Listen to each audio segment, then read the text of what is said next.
Welcome back, everybody, to the School Leadership Show. With me, as always, co-host Jen David Lang, intrepid co-host Jen David Lang. You Hi, keep Jen. coming up with a new adjective every time. I'll take it. Every time, we'll take it. And joining us is a return guest to the School Leadership Show, Elena Aguilar. Welcome. How are you? I'm doing great. Thanks so much for having me back. So you were on in September of 2019, and we talked about your Art of Coaching Teams book. I remember that being a fabulous conversation, and it still gets lots of downloads. So thanks again for doing that. You're welcome. Yeah, it's exciting to be back and continue the conversation. Well, and this is something we're talking today about your most recent book with Laurie Cohen, the PD book, 7 Habits That Transform Professional Development. And I got to tell you, this is so close to my heart, and I know Jen's as well, because we do a lot of professional development in our respective roles. So why this book right now? Well, I'll say first, right now, I think that this book had been brewing in me for many years, from the time I started doing PD, which was about 15 years ago, but then I would say about 10 years ago when I started doing it as part of my own work. I would get equal numbers of questions about the content, whether that was coaching or equity, to the questions I got about how I was facilitating. Because people would say things like, this was an amazing PD session.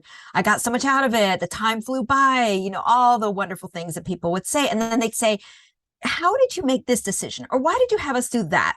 Or what were you thinking when you, and so I started describing I started doing think alouds, both during breaks and then during the sessions themselves, about what I was doing, because so many of the folks that I was presenting to were people who had to do PD. And so for years, I've been sort of explaining, here's some of the thinking behind what I'm presenting, because I do so much PD. And there was so much interest in that. And there was could you please write a book about how to do PD? What I really hope people get in this book is the invitation to a paradigm shift. I think that's more than anything what I feel like blocks our potential for transforming schools and organizations is the outdated mental models in which we work. And so in this book, Laurie and I wrote about sort of the central idea. What if PD could feel more like a party? And by that, we really mean something fun, celebratory, where there's a really clear purpose. We know why we're coming together. We enjoy being together with other people. We feel like, and the irony is nobody would describe me as a party person. I'm introverted. I like my quiet time. I don't like loud noises or raucous situations. I do love small groups, and I like dinner parties. I love dinner parties. And so, but what if PD could feel different? What if it could feel like something where we feel deeply connected to other people and so engaged and so alive, and we come out of it feeling like, wow, that was great. I learned something. So that's sort of the premise of this book. And it's this invitation to folks into a paradigm shift about what things could feel like and be like in our institutions.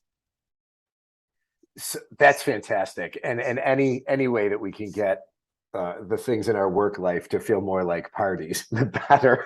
But so you want to walk us through sort of your thinking, maybe kind of how the book is laid out and then how you approach this? Because I imagine over time, when you're answering these questions in the moment, and I imagine you're probably like I am sometimes when you're doing PD, and I'll just stop you like, you see what I just did there? Yeah, here's why I did that. And that, so, to make explicit what isn't for people. I mean, I liken it back to when I student taught kindergarten, and I realized I didn't know anything, and I just couldn't understand how this woman in the front of the room always knew what to say and what to do. And it sounds like you're demystifying that for the rest of us. Right, exactly. So the metaphor I use is pulling back the curtain. And there are times literally in my workshops where I insert a slide of a big, heavy red stage curtain, and I pull it back, and I'm like, now I'm going to do a think aloud of why I asked you to do whatever I asked you to do, or the decision I made, or the comment I just made. And some of those are planned, and so they are anticipated. And sometimes I also do that when I'm making a facilitative coaching or facilitation move, but where I'm being responsive in the moment. I'm noticing things happening in the room. Maybe I'm noticing people getting disengaged or having side conversations. And I'll say, I want to stop us for a moment, reconnect us to our community agreements. And then I'll say, now I want to pull back the curtain on what I just did, because that's actually a moment in which many facilitators kind of struggle. Like, you see things aren't going well. What do you do? Do you just kind of grit your teeth and try to write it out?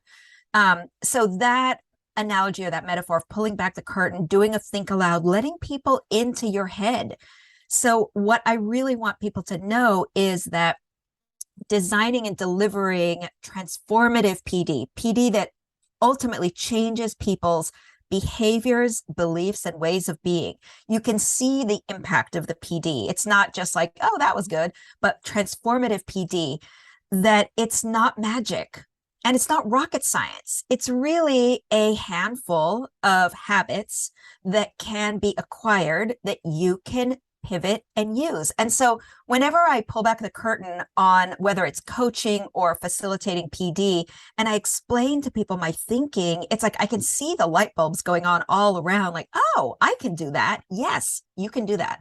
So the book is organized around the 7 habits that enable you to create the conditions for learning or to create transformative PD.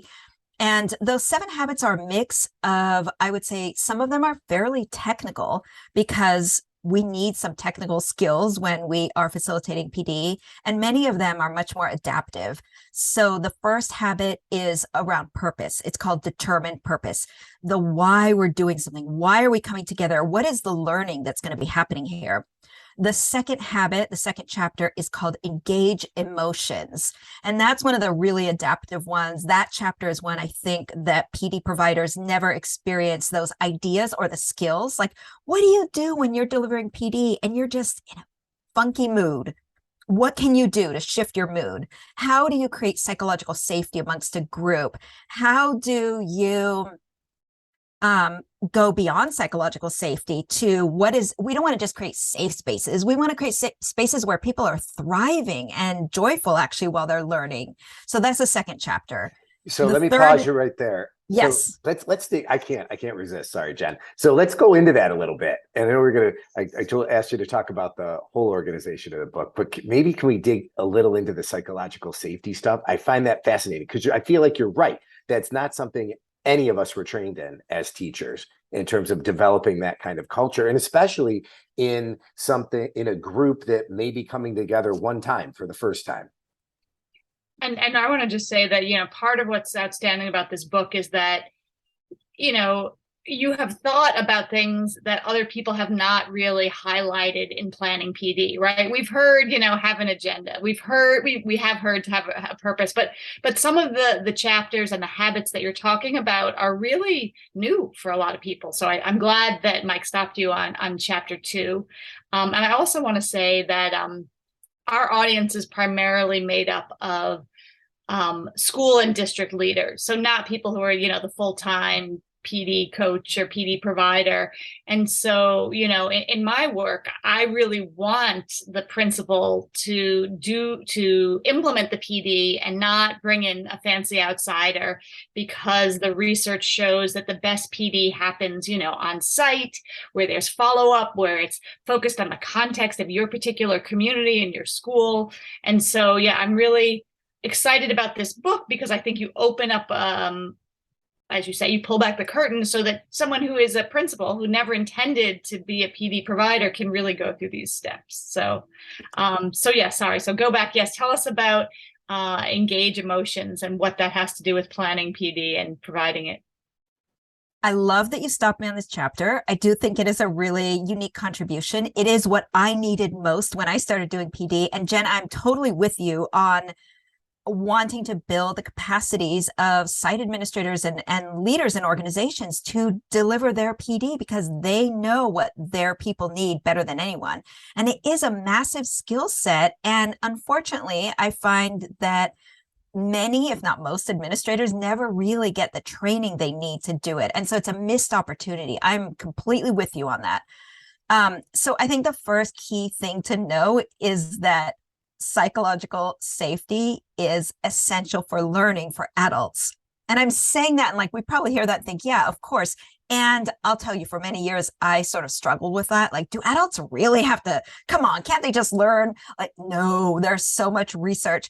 And I think it's important to know that we can't guarantee psychological safety, but we can create safe-ish spaces, or I call them safe enough spaces.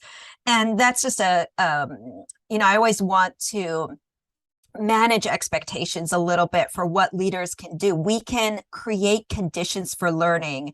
I feel a little bit ambivalent about using this analogy, but it's the like, you can lead a horse to water, but you can't make it drink, right? So we can do a whole lot to create psychological safety. And that starts with us as leaders, as facilitators, knowing ourselves and cultivating our emotional intelligence. And this is good news and maybe challenging news. It starts with us.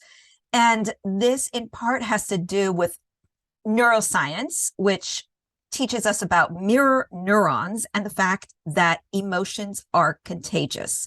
So this is something that, if you're curious about, go do some more learning. But it is like this science that's really challenging to contend with. It's like, really? Yes, I know this is intuitively true. I know this from being a teacher with kids. Like, my mood affects the mood of the whole classroom, and it's true for adults too.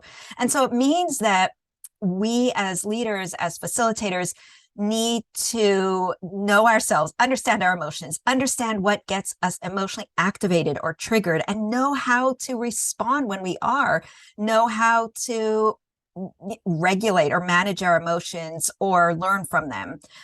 Otherwise, we're hamstrung from the beginning. So that's where we start, is with understanding ourselves, learning how to respond to our own emotions. And there's a lot that we can do, and it spills way over just the PD session. But then there's also things that a leader can do to cultivate a group's emotional intelligence. And some of this is doing what some children are getting now in schools when they get social emotional learning. But we have to do that with adults, because most of us, I did not get any instruction in social emotional learning as a kid. Maybe I learned a bit as an adult, but just helping people learn what they're feeling, learn words, emotional literacy.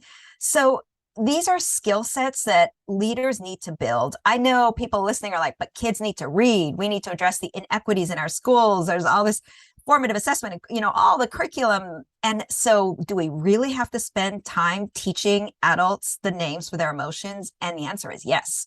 So I know that, that can sometimes be challenging for folks, but this is how we create psychological safety. This is how we engage emotions. And I'll tell you, the overwhelming majority of adults who I work with and teach in this capacity, and I'm in it too, I'm learning about my own emotions still, the overwhelming number of adults are responsive and appreciate it. And maybe, there's some discomfort because we have this notion of emotions not belonging in the workplace. And so, there is that. And people are really responsive because they see how quickly it can be helpful. So I'm getting kind of granular now into some of the skills, but cultivating an emotionally intelligent team or creating psychological safety also involves teaching communication skills. Like, we have to slow down and teach people how to have a healthy conflict. We're so afraid of conflict. Humans are so afraid of conflict. And then we are culturally conditioned to be further worried about conflict. And we actually have to teach people how to have conflict that leads to deeper relationships. Because when we're in a PD session, hopefully we are giving people content that they'll grapple with, that they'll have to take risks and practice. They might disagree with each other. So we have to teach them the skills to allow them to have that learning experience be powerful, be one that connects them to other people and from which they learn.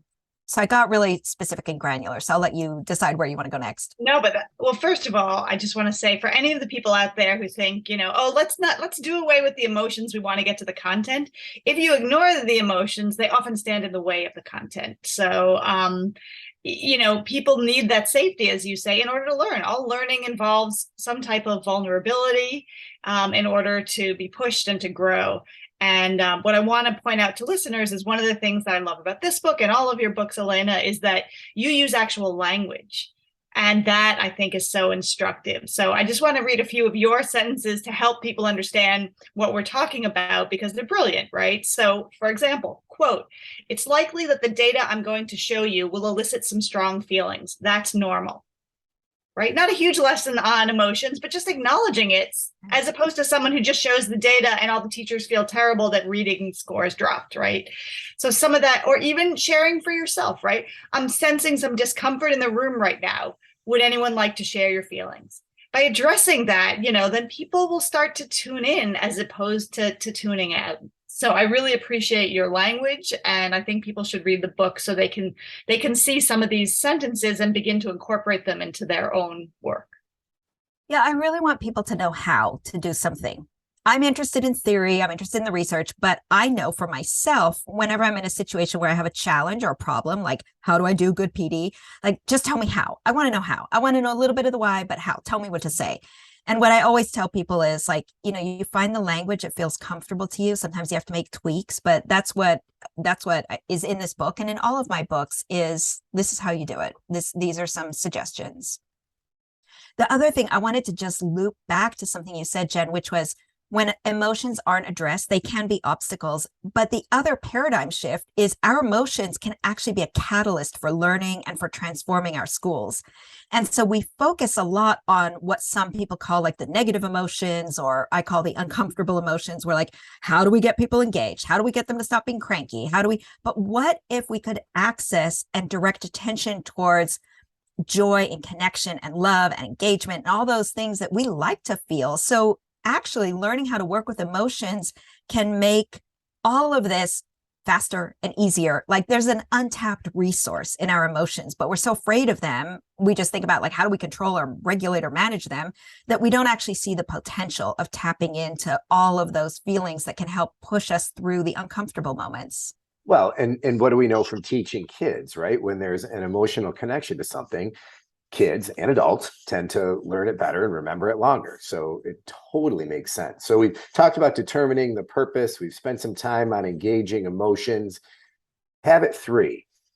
Talk about that. Habit 3 is navigate power. And I'll say, here we go. Yeah, this is the other chapter that I don't think exists anywhere else in books or trainings about how to do PD. And honestly, again, I write the books I wish I'd had when I started being a coach or delivering PD.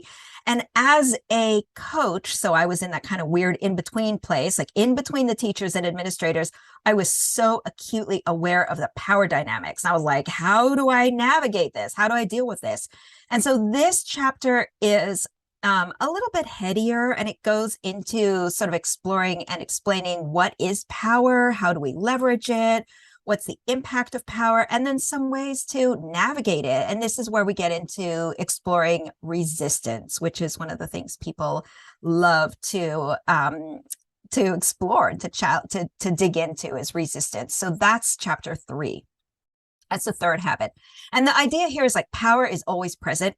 So if you understand it, if you start to learn how it shows up, you can find ways to navigate it. Power can create an erosion of psychological safety. So there's an intersection here with understanding emotions, especially when we're talking about the hierarchies that exist in schools and some of the sort of experiences that teachers are having around feeling literally performance anxieties. And so it's really a critical concept to unpack. I'm wondering if you go a little bit deeper, because I think you said in your book that the number one question you get asked about providing PD is how to deal with the resistance. So unless everyone has signed up for your PD, usually there is some form of resistance. So is there a more concrete tip or two that you might want to share for school leaders who are planning to dive into some PD planning? I love talking about resistance. Yes. So when you encounter resistance, get curious about what's going on, because resistance can be a number of things. Often it is an indicator that there isn't trust, there isn't psychological safety. So as a coach, when I experience resistance from a client, or as a facilitator, when there's resistance, and there is a lot of times, it's someone saying to me, basically unconsciously saying, I don't trust you. So that's really useful for me. I'm the person in the position of power. It is my responsibility to cultivate trust. Resistance can also be a mask for anger, sadness, or fear. Those emotions get tangled up together. So here we are back talking about emotions. This is the key, right? This is like, and I'm not the only one to say this. Lots of people have been saying this for years, like the key to leadership is emotional intelligence. I'm just bringing it into our schools and providing us with some specifics and some tips. But dealing with resistance is it brings up a lot for the leader. And so this is where, again, we go back to, you got to know yourself. You have to understand what triggers you. What are the fears that come up for you when you encounter resistance? You know, sometimes I just say, like, if there's resistance, imagine that's a force coming at you, right? Literally, like resistance can feel like a force. If you put your hand up to meet it and you push back on that force, it's going to be a little tension. There's going to be push and push and push. If you just remove your hand, there's no more resistance. You have the power to get curious, to unpack it, to explore. So again, I'm sort of providing a mental framework or a mental model to step into to consider resistance. But the getting curious, you know, what's just starting to wonder what's going on. What do I who do I need to talk to? What do I need to understand? Is this resistance about what people are being asked to do, about the topic, about who they're being matched with? So getting really curious, understanding what's underneath the resistance often. So as I said, there's these emotions underneath. Often those reflect unmet needs. There's the connection between needs and emotions, and it will come to me probably in 3 minutes. Explore what those might be. Yes, great. Well, you've given a lot of examples of how school and district leaders can address resistance, and even a little intro to physics there with the hands. So I appreciate that. And I like going deep. That, you know, you still have what, 4, 5, 6. You still have a few more habits. So maybe, Mike, we should just focus on a few of them. Yeah. Let's hear the rest of them, and then we'll be sensitive to time and see kind of where we are. So after power, then we look at habit 4. Yeah, so the other habits become a little bit more technical. So chapter 4 is anchor in adult learning. And that is content that some folks may be familiar with because it is kind of a review of adult learning theory and how to act on it. And so that for some people might be really helpful, sort of contextual or theoretical backgrounds. But there are very explicit, like, and here's what you do with it. And then chapter 5 is design intentionally. And that is support for folks. So how do you design an agenda, a scope and sequence? Chapter 6 is about attending to the details and what do you send in that pre-PD email and what do you do on the day of? So that one is also technical. And the last chapter is facilitate adaptively. And that is about what do you do in the moment when things go sideways or when people don't engage in the way you had hoped. And so those chapters are a little bit more specific and technical at times, but with some facilitative elements in there as well. So when you think about, let's stay on the technical stuff for a little bit. So when you think about the technical ideas in those few chapters, what are some of the things where you feel like you can take it in one of two directions, or both if you'd like, sort of big bang for your buck ones, like if you're going to focus somebody on improving, like here's where you should start, and or the ones that maybe people are a little skeptical about, but then once they try them, they realize, okay, why haven't I been doing this for my entire career? Mm-hmm. Great question. So one like top thing that people could start doing is creating an agenda that has 4 columns, or maybe 5. You can pick 4 or 5. This is an agenda that I've been using, that I created and have been using for years. I think it comes out of the 12 years I spent teaching middle school, where I just had to anticipate that every single thing I would say, some kid would raise their hand and say, why do we have to do this? So the agenda format, the first column is the time. That's obvious what that is. The second column is the topic. What are we going to talk about? The third column is the key. This is the why column. And this is where we connect back to the habit of purpose. And then I'll just tell you the other columns and I'll come back to why. Then the fourth column is the how. And the fifth column is the materials. And so the why and the how columns are key. So the why, for everything you ask people to do, tell them why you're asking them to do it. If you're doing community building, tell them why and be explicit. If you're asking them to analyze data, tell them why. And this is one, again, where I've seen people have the biggest shift in getting learners engaged from the very beginning. You create a really good agenda. You send it out ahead of time to people so that they can preview it. And then when people show up, one of the opening routines is to preview the agenda if they haven't already, and to identify something that they are looking forward to today. What are you excited about? What you're doing there in those routines is making transparent your thinking and helping people pay attention to, you're beginning to cultivate positive emotions. So we look at an agenda, and actually what our brain is designed to do is to look for the things that feel scary. What's uncertain? What's unknown? What am I going to feel uncomfortable about? So when you prime people, you tell them, look for what you're excited about. Our minds actually want to help us. And so our minds are like, okay, great, I'll do that. I'll look for something I'm excited about. And you see the whole room kind of get, and then if you're in person, turn to your partner, tell them what you're excited about, rather than letting our brains do what they're going to do, which is get nervous, because that's what we do. And so from the very beginning, you are telling people, here's what you can expect. And then you've got to keep your word. Like, you got to end those meetings on time. You've got to learn. The number one mistake that I see that people make in planning PD is they put too much in. I still do that. We underestimate how long something is going to take, and we cram too much in. People need processing time. They need practice time. They don't need tons of content. They don't need lots and lots and lots of new ideas or new things. They need processing time. So you lay out an agenda, you tell people this is what we're doing, why, and then you keep your word, and that builds trust.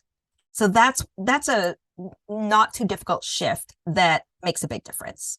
And really high leverage too. I mean, the idea of priming alone. I mean, think of the meetings. I know I've done it before, where you stand up in front of the group and you start with an apology. I'm sorry this is going to be so unpleasant, but here we go, right? Instead, then you meet people's expectations. But no, Elena, this is fantastic work, and I love how you blended the theory with the practical. And it seems trite to say, but it really makes a difference. The language, the ability to really implement right out of the book. I don't know, any parting shots, Jen? Well, I think one of the things that it does is it makes you realize that this is a human endeavor. And I think that's often the mistake that we make in schools with a lot of things, that the person delivering the PD is actually a human. And the people sitting there, hopefully not sitting there, actively engaged, are also people. And that sounds so obvious when we say it out loud, but your book just reflects that you have a chapter on a habit of adaptively facilitating, right? Anticipating that things will go wrong. Of course things will go wrong. We're humans. But how many times have I planned a PD where I was just like, here's my plan, here's the input, and I didn't think what might go wrong, when of course things go wrong. So I just think the human and humane approach is what really makes this book stand out, along with the practical. So it's a great intro for school leaders, district leaders who are afraid to get their feet wet. Plan a little something for your teachers, your leadership team using these ideas, and you will see that they're just outstanding, as Mike says. Thank you. That's so great to hear. I'm so excited to see how people take up these ideas. And yeah, all the little things that you can say, or just the wording that makes a big difference. So, Elena, the book is the PD book, 7 Habits That Transform Professional Development, with your co-author, Lori Cohen. Thank you so much for your time today. We really appreciate it. Where would you like us to send people to learn more about you and your work? So my organization is called Bright Morning Consulting, and the website is brightmorningteam.com, and that's a great place to start. Fantastic. Thank you so much. And Jen, Thank you. great job as usual. Thank you. Anyway, thank you so much for your time. This has really been great, and I'm sure it's been super useful for school and district leaders across the country.